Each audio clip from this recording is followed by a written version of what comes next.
Pas aku buka, itu foto dikafanin. Aku balas. Langsung kepo pisan tuh. Assalamualaikum warahmatullahi wabarakatuh. Halo Sobat Mistis, selamat datang di channel YouTube Mbah Mijan.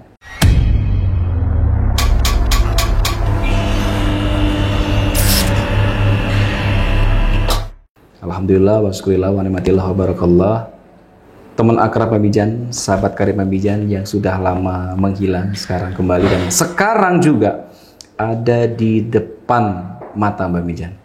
Aris. Yes. Halo Mbah. Luar biasa malam. Apa kabar Mbak Mijan? Baik, akhirnya kita ketemu langsung ya. Alhamdulillah. Bertatap muka, ngerti. Oh ini tuh Aris. Oh ini tuh Mbak Mijan. Yang biasanya melihat di TV itu. Aris juara 1 Indonesian Idol. Iya, dulu ya Mbak. Tahun berapa ya? Tahun 2008. Boleh ceritain dikit dong perjuangan dulu sampai dapat golden ticket tuh gimana itu ceritanya? Wah gila perjuangannya, gokil Mbak. Asli gokil. Siapa yang nyuruh daftar di Indonesian Idol? Atau sendiri? Sendiri. Oh sendiri, oke. Iseng-iseng aja sih Mbak. Iseng-iseng aja. Jadi banyak teman-teman juga sih merekomendasikan. Kamu dong daftar dong sana. Iya begitu. Terus pas daftar, alhamdulillah. Nggak nyangka ya, dapat golden ticket. Karena yang daftar juga ribuan. Oh iyalah, betul. Tahun berapa? 2008 Mbak. 2008 ya? Oke. Terus setelah itu perjuangan di dalam karantina bagaimana? Perjuangan 3 bulan kurang lebih. 3 bulan kurang lebih. Diajarkan semua segala macam. Diajarin cara nyanyi yang benar, attitude, semua. Pokoknya banyak pelajaran yang kita dapat di karantina itu. Bahasanya ketika ada orang atau siapapun Anda terus pengen mengasah bakat nyanyi, boleh mendaftarkan di ajang-ajang seperti itu. Karena di dalamnya pada saat karantina itu mendapatkan ilmu yang sangat berarti buat ilmu pembekalan ya. Betul, pembekalan. Jadi ternyata memang bukan instan. Iya. Banyak beberapa orang bilang idol itu instan. Ternyata aku ngerasain, wah gokil. Gojlokannya luar biasa ya. Ya, apalagi kan aku dari jalanan kan. Iya. Terus diatur-atur gitu kayaknya gimana gitu. Yang tadinya nggak ada aturan, tahu-tahu ada peraturan. Gimana gitu. Bukan dunia gue banget. Iya. Tapi demi kemajuan ya, Pada akhirnya tetap mengimbangi. Iya, pada akhirnya tetap mengimbangi. Harus ikut aturan kan? Harus ikut aturan, mau gak mau. Perjuangan yang paling sulit pada saat sebelum jadi juara Indonesian Idol apa? Anak sih ya, karena waktu itu anak masih kecil banget. Jadi pada saat Aris mulai masuk di ajang itu, anak baru keluar. Anak baru lahir. Baru lahir itu. Dan masih butuh perhatian. Jadi kayak bayi merah. Kayak bayi merah. Iya kan, udah keluar. Tapi bapaknya nggak nyaksin, bapaknya nggak megang, bapaknya nggak nemenin selama 3 bulan. Nyaksin sih. Oh nyaksin. Nyaksin, cuman kan harus lebih dekat lah. Dan akhirnya boom, seorang Aris jadi juara 1 Indonesian Idol. Ya, alhamdulillah, gak nyangka juga sih. Karena waktu itu gue gak bakal jadi juara gitu. Gak kepikiran jadi juara? Gak kepikiran. Tapi tahu-tahu jadi juara? Iya. Kaget dong makanya. Orang Primental sempat, RCTI itu sempat aku, udah mendingan kasih orang itu aja deh, kasih yang lain aja, aku ngundurin diri aja. Karena aku udah gak betah. Oke. Nggak bisa katanya, kamu begini-gini, aku dirayu-rayu gitu. Oh sempet ngusulin, udah yang lain aja deh, gue nggak usah. Udah kasih dia aja, maksudnya, biarin. Iya. Udah kagak betah gitu kan. Iya. Tapi orang Primental ngasih semangat, ngasih spirit. Oh iya juga ya, entar kalau juara kan ada duit gitu, bisa nyenengin anak istri. Ya udah dah, jalan. Oke. Jadilah seorang juara. Dan waktu itu benar-benar seorang Aris Idol dipuja-puja, ya kan, diidolakan oleh rakyat Indonesia. Betul. Bukan karena sosoknya, bukan karena tampangnya, tapi karena suara emasmu. Ya suara sih. Karena kan emang ajang itu kan emang ajang suara. Ya betul. Dan bukan ajang menjual cerita. Oke, Mbak boleh ngulik masa lalu. Pada saat itu emang ceritanya memang real. Aku emang di jalan dan rock and roll lah begitu, gaya aku begitu. Maksudnya ngamen gitu di Ngamen. Oke. Di KRL Jabotabek. Nambah yang tertarik adalah pengen ngulik sesuatu hal yang mungkin akan mengingatkan kenangan atau memorinya seorang Aris. Siap. Pada saat dulu nongol jadi Indonesian Idol nomor 1, topnya di Indonesia. Jadi pujaan, banyak yang idolain. Tapi tahu-tahu kenapa langsung menghilang begitu saja? Apa yang menurut Anda salah pada saat itu, tidak memanfaatkan momen yang paling penting dalam hidup Anda? Ya, saya bego ya. Gitu ya? Bego lah saya dulu. Saya akuin lah. Aku akuin. Kurang fokus saya. Kurang fokus. Terlalu banyak terpengaruh sama yang hal-hal yang nggak penting lah. Gitu. Jadi mungkin karena memang pergaulannya berbeda, levelnya berbeda, lapangannya berbeda, yang tadinya di jalanan tahu berdasi, kaget ya kan? Juga sih. Akhirnya kaget, setelah kaget terjerumus ya. Terjerumus, udah kaget. Ditambah berantem juga sama istri kan. Waktu itu sempat viral juga di media itu. Parah itu. Parah banget tuh. Aduh, ini Aris gimana nih bocah ini? Iya. Orang baru udah ngefans, tahu. Ya. Kalau inget-inget dulu Mbak, aku juga. Tapi ya udahlah ya. Banyak sih teman-teman yang kecewa. Bukan Mbak doang sih, mungkin beberapa lapisan masyarakat luas ya. Kecewa. Tapi percaya nggak? Apa tuh? Perjalanan seorang Aris. Berkali-kaliku. Iya, tapi gini, terserah orang memandang apa tentang kejadian itu, tentang tragedi itu, tentang kelamnya perjalanan seorang Aris Idol. Tapi buat seorang yang mau berpikir positif dan mau mengambil hikmah dalam setiap apapun yang mereka lihat, mereka tonton, mereka saksikan, cerita Aris itu menginspirasi. Mbak bicara sendiri misalnya. Bagaimana Mbak memandang sisi positif dari apa yang terjadi oleh seorang Aris Idol adalah kalau saya nanti sukses, saya nggak mau seperti Aris. Artinya perjalanan kehidupan Anda waktu itu menginspirasi orang untuk menghindari hal itu. Berarti ada sisi positifnya. Ada sisi positifnya. Ya, makanya buat sahabat-sahabat Aris Mania jangan ngikutin kelakuan aku dulu. Tapi itu manusiawi sih Mbak. Manusiawi. Aku juga berpikir gini. Banyak pelajaran yang dulu aku dapat gitu kan, bener-bener berharga banget dan itu mahal. Ya. Dari situ aku juga banyak sampai detik ini aku bisa seperti ini karena pengalaman pelajaran dulu dan itu tidak mudah gitu kan. Pengalaman adalah guru yang paling sejati. Itu betul. Terus tadi cerita apa? Sorry kepotong. Kok aku nervous ya?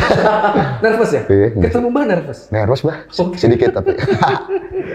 Iya jadi selain pelajaran dulu di Idol, pelajaran di pesantren juga sangat berarti buat aku gitu kan. Ya. Aku bersyukur juga sih waktu itu kemarin masuk pesantren. Orang tahu itu. Iya, karena kalau nggak masuk pesantren, mungkin aku bisa aja liar. Lebih parah dari sebelumnya ya. Iya, mungkin aku bisa aja ya pokoknya bisa aja lah gitu. Tapi waktu itu sempat ini ya, sempat mau udah divorce belum sih sama istri waktu itu? Belum. Lagi rame-ramenya belum ya? Belum. Akhirnya mungkin berpisah, kemudian sekarang bersatu lagi. Memang rezeki Anda di istri.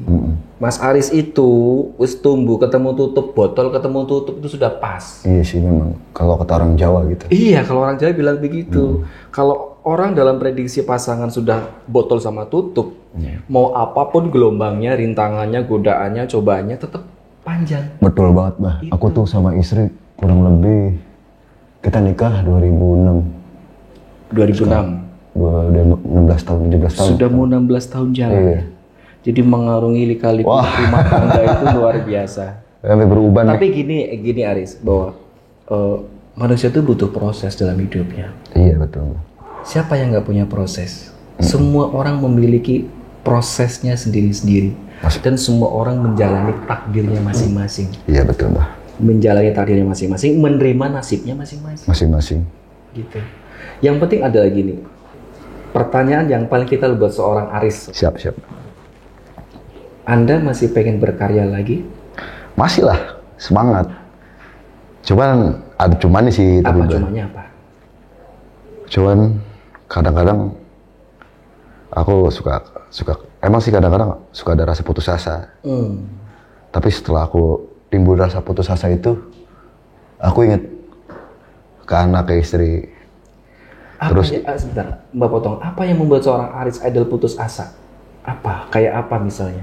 Kayaknya mungkin gak ya kalau masyarakat bisa menerima aku lagi gitu. Jadi, aku misalkan gini nih, aku menunjukkan karya-karya aku ya kan. Mungkin kayak aku laku gitu. Itu sih kadang. Kalau seorang Aris tanya ke seorang manajer prediksinya seperti apa, ya kan? Gini, Mbak akan ngurutin dari sebuah aura. Ya. Menjadi seorang juara. Itu nggak setiap orang bisa. Artinya ada mahkota di sana yang dititipkan. Ketika Aris tidak bisa menjaga mahkota itu diletakkan, bukan dibuang. Diletakkan. Jika di kemudian hari Aris mau lahir batin berkarya lagi dan membuktikan diri ke masyarakat, ke fans terutama, apalagi ke keluarga, bahwa kita sudah berubah jauh lebih baik dan pengen lebih baik, maka karya itu akan menjadi penjemput mahkota yang terletak di suatu tempat. Gitu ya Mbak? Jadi pada saat Aris berkarya lagi, tiba-tiba mahkota itu akan masuk lagi. Amin. Karena juara itu gak bisa setiap orang bisa. Gak bisa setiap orang dapat. Aris terus ada absensi di dunia musik Indonesia, gak boleh hilang. Iya juga Mbak. Gitu, karena juara satu masuk hilang. Aris Idol itu pelopor, ini generasi Idol keberapa sih? Kelima Mbak. Kelima kan? Pelopor Indonesian Idol yang sempat benar-benar membuat booming ya Aris ini kan. Tapi dalam hati yang paling kecil, boleh sekarang bertanya di dalam hati yang paling kecil bahwa nurani manusia tidak pernah mengenal kebohongan. Coba Anda pejamkan mata. Mbah akan tanya, apakah di dalam hati nurani seorang Aris masih yakin bisa berkarya? Insya Allah bisa Mbak. Insya Allah. Semua atas izin Allah. Yakin ya? Ada keyakinan dalam sana ya? Insya Allah Mbak. Okay. Kita sebagai manusia terus akan berusaha ikhtiar. Yes. Boleh dibuka matanya. Oke. Tadi saat Aris memejamkan mata, ada rasa keyakinan di dalam nurani? Yakin. Yakin ada ya? Yakin. Karena ketika kita berkarya, jangan pernah mempedulikan orang lain. Orang lain, ketika kita pedulikan, maka kita yang akan hancur. Yang harus kita pedulikan adalah orang-orang yang menyayangi kita. Iya, setuju itu Mbak. Karena pada saat kita berkarya, pada saat kita berkarir, namanya manusia sampai mati loh ya, ini loh ya, sampai mati loh. Ada yang suka, ada yang nggak suka. Ada kiri, ada kanan. Aris tinggal pilih yang mana. Kalau Aris memilih orang yang nggak menyukai Aris, mati kita. Betul itu. Binasa kita. Karena kan karya itu terlahir justru dari segala tekanan, segala pressure itu tadi. Barangkali orang yang berkarya dalam kondisi lapar lebih bagus daripada orang yang berkarya dalam kondisi kenyang. Iya, itu betul. Itu. Jadi kalau kita mau berkarya, jangan sekali-kali berpikir tentang orang itu akan menyukai saya atau tidak. Bukan itu yang terpenting. Tapi kejujuran kita dalam berkarya, keikhlasan kita dalam berkarya, keistiqomahan kita dalam berkarya, secara tidak langsung, awalnya mungkin semesta dulu deh yang menyukai. Ketika semesta sudah suka dan Allah sudah mengizinkan, ya masyarakat pasti akan menerima lagi. Iya juga sih Mbak. Itu paling kadang-kadang suka kayak begitu Mbak. Aku berpikir kira-kira masyarakat, tapi ya udahlah, udah gitu, maksudnya aku tunjukin aja dah. Soal suka nggak suka urusan belakang, yang penting aku berkarya dulu. Itu aja sih waktu itu. Iya. Orang terlalu minder, mati. Orang terlalu over, mati juga. Orang yang terlalu minder, kurang percaya diri, akan binasa oleh ketidakpercayaan dirinya. Orang yang terlalu over juga akan binasa oleh kesombongannya. Jadi, pada saat kita tidak dalam kondisi yang bersemangat, Kehilangan motivasi. Seperti Aris, kadang kala masyarakat masih bisa menerima saya atau enggak ya dengan kondisi seperti sekarang itu. Maka langkah yang pertama kali yang harus kita keluarkan adalah berkarya. Saya harus berkarya. Iya, berkarya. Saya nggak boleh menghentikan karya saya. Aris itu bukan pembisnis, bro. Ya, Anda bukan pembisnis, Anda bukan seorang investor. Anda adalah seorang penjual pita suara pemberian dari Allah. Pada saat Anda tidak bisa berkarya atau tidak mau berkarya dengan vokal Anda lagi, Aris hilang di muka bumi. Gitu loh. Iya juga sih, Mbak. Iya. Ada lagu baru? Ada, insya Allah. Berapa banyak? Nggak banyak sih karena sebagian udah di Lego. Udah dijual-jual ya? Iya, dijual juga. Ada salah satu lagu yang di podcastnya Mas Anang kemarin. Oh iya, Mbak nonton itu. Itu judulnya apa lupa? Cerita Kita, Mbak. Cerita Kita ya? Udah jadi dibuat sama Mas Anang? Ini baru balik dari take vokal. Oh, berarti Mas Anang dari obrolan kemarin memang serius nih? Insya Allah sih, Mbak, mudah-mudahan. Aku itu kan hanya cerita kita? Cerita Kita. Jadi maksudnya gimana tuh? Lagu itu menceritakan tentang apa itu? Lagu itu menceritakan tentang aku dan dia. Aku dan dia. Aku dan dia, ya istri aku. Istrinya Aris gitu kan. Dan Mas Anang kemarin coba nyanyiin, aku nyanyiin. Iya. Di podcastnya Mas Anang dan alhamdulillah Mas Anang suka lagunya. Dan insya Allah akan dibuatkan klip, terus rekaman di studionya dia free gratis gitu. Mas Anang makasih ya. Ini anak makasih. Thank you cowok saya yang bandel ini ya. Mohon dibimbing biar bisa berkarya lagi, Mas. Siap koreksi. Aris, anak sudah berapa? Anak satu, insya Allah sih pengen nambah anak lagi sih, cuman ntar masih mikir-mikir. Aku takut kalau aku punya anak lagi, ntar aja lah. Tunggu agak stabilan dikit. Nih, obrolan dari pertama sampai menit kesekian kalinya, Mbah menangkap dua hal yang berhubungan dengan karakternya Aris. Ternyata Aris ini punya karakter yang pesimistis. Pesimisme Anda itu orangnya. Iya sih. Jadi beberapa kali terus berpikir bahwa takut dan takut. Sementara ada banyak hal ketakutan Anda yang tidak terbukti kan? Iya. Takut tapi ternyata nggak terjadi. Iya benar. Iya dong. Trauma mah. Trauma.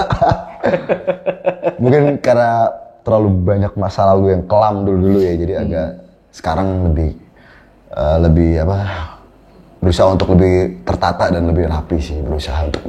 Oke. Apa pencapaian seorang Aris dalam waktu dekat ini atau tahun ini di penghujung tahun yang bentar lagi selesai 2021 atau umur tahun depan, apa rencananya? Rencana apa pencapaian? Rencana atau pencapaian? Pencapaian dulu deh. Pencapaian dulu. Kalau pencapaian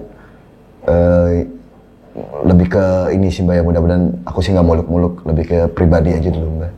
Karena aku pengen menjadi pribadi yang lebih baik lagi. Biar bisa orang-orang bisa menerima aku lagi. Itu sih yang utama. Dan aku juga lebih dekat lagi sama anak dan istri. Soal duit, soal kekayaan, insya Allah lah nanti biar ngikutin. Itu aja sih dulu. Mantap. Gitu Mbak. Lagu Cerita Kita. Ya, Cerita Kita. Itu dibuatnya di mana itu? Dibuatnya di sana, di pesantren. Pesantren. Wah, mudah-mudahan. Mudah-mudahan lagi ini jadi sesuatu hal yang spesial buat Aris. Amin, ya Allah. Karena Mbak berharap banget Aris Idol itu. Masih boleh nggak sih dipanggil Aris Idol itu? Boleh sih. Masih boleh ya? Karena kan emang juara ya. Dan bukan aku sombong, nggak, maksudnya idol itu siapapun juaranya itu nggak bisa dihilangkan. Memang udah melekat sebagai juara. Bukan aku doang, kayak siapapun lah. Betul. Gitu. Jadi orang udah melekat gitu. Amazing nih, kayaknya kalau ada Aris nggak asik kalau nggak nyanyi dua lirik. Ini gitarnya mana dong bro? Wah, nyanyi lagi deh. Kasih tuh. Gitar. Wes. Tuh. Emang paling enak di podcastnya Bang Mizan. Kita bikinnya gitar langsung tuh. Tapi keren. Mbah mau request satu lagu yang paling spesial yang mengantarkan seorang Aris jadi juara Indonesian Idol. Iya sih, memang tuh lagu itu Aku kalau nyanyi lagu itu Mbak, kayak sedih banget gitu. Selalu flashback tapi demi podcastnya Mbak Miza, aku siap menyanyikan. Karena masa lalu itu tidak akan hilang dari ingatan kita sampai kapanpun. Iya sih Mbak. Dengan masa lalu itu kita bisa membentuk kehidupan baru. Melangkah menjadi lebih hati-hati. Benar. Oke, rasa yang tertinggal guys. Rasa yang tertinggal.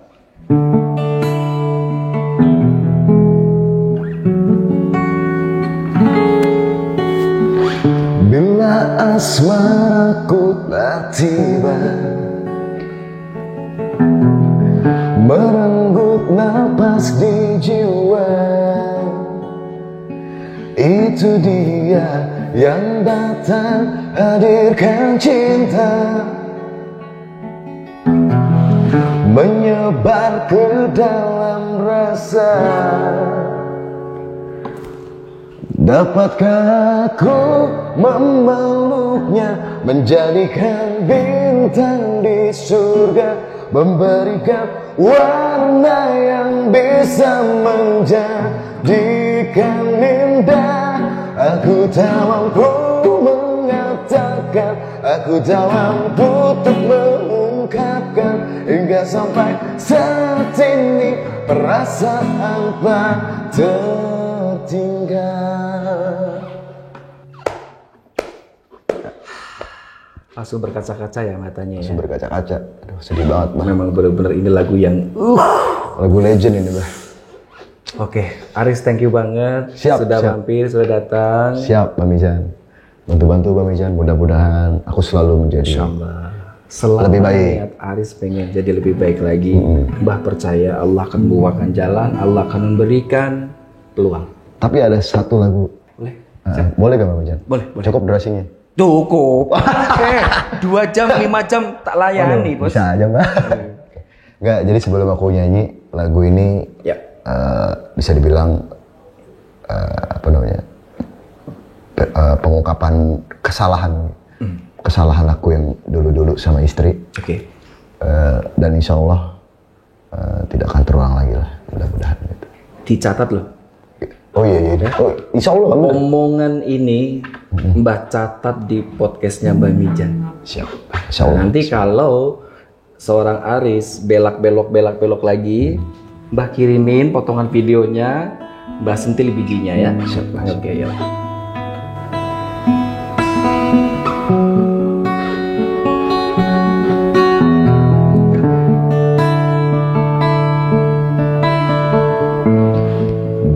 Ku telah berbuat salah dengan tanpa sengaja dan menyakitkan cinta.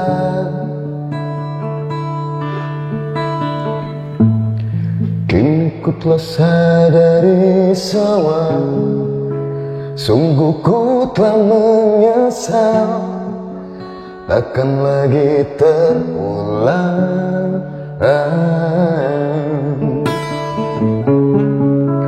Percayalah diriku,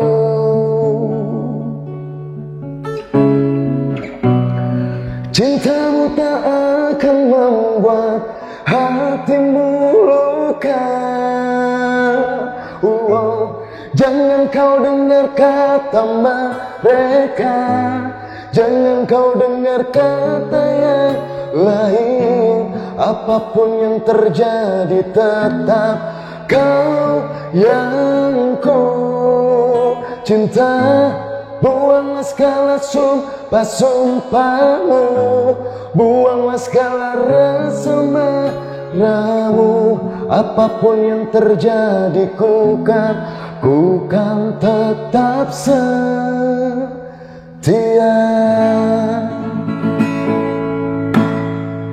Ya itu Mbah lagunya Mbah. Lagu pertama Mbah nggak merinding. Lagu ini Mbah merinding. Tapi ini bukan lagu aku Mbah. Ini lagu Mas Charlie. Aku suka banget lagu beliau karena di lagu ini mengungkapkan isi hati aku dulu. Banyak kesalahan dari lagu yang untuk istri aku. makanya aku idola banget sama Charlie juga. Dia membuat lagu memang gak sembarangan gitu. Mudah-mudahan aku bisa membuat lagu seperti ini. Gitu. Aku banyak beberapa lagu, tapi aku akuin memang Mas Charlie itu kalau buat lagu emang. Tapi Mas Charlie bikin lagu ini buat Aris? Enggak.